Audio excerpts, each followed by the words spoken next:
রাজশাহী নগরীর মাস্টারপাড়া এলাকায় ঝুঁকিপূর্ণ অবস্থায় এক বিল্ডিংয়ের উপর হেলে আছে আরেক বিল্ডিং। অনুমোদন ছাড়া সাহেববাজারের এসএস টাওয়ার 12 তলা পর্যন্ত করায় মামলা সংক্রান্ত জটিলতায় 10 বছর ধরে পরিত্যক্ত অবস্থায় পড়ে আছে।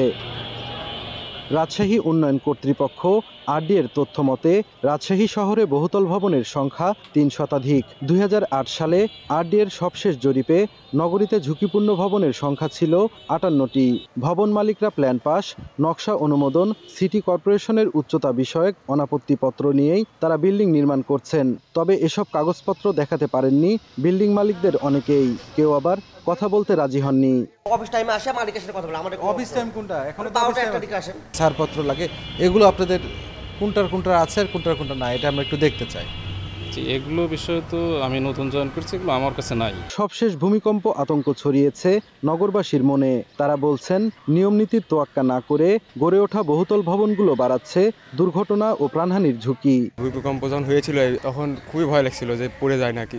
ভয় তো সবসময় একটা কাজ করে যে কখন কি হয় না হয়, এটা সবাই জানে, তারপরে থাকে। নিয়ম নীতি কোনো বালাই নেই, ইচ্ছে মতন তৈরি করে রাখছে।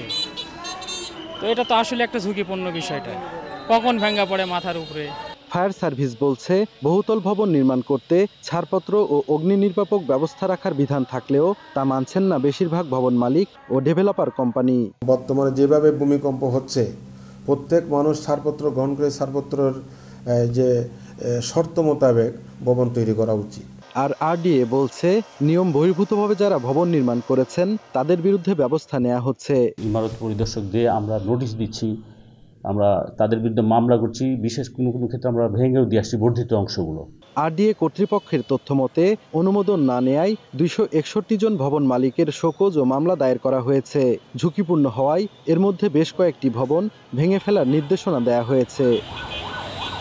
সাইফুর রহমান রকি, সময় সংবাদ, রাজশাহী।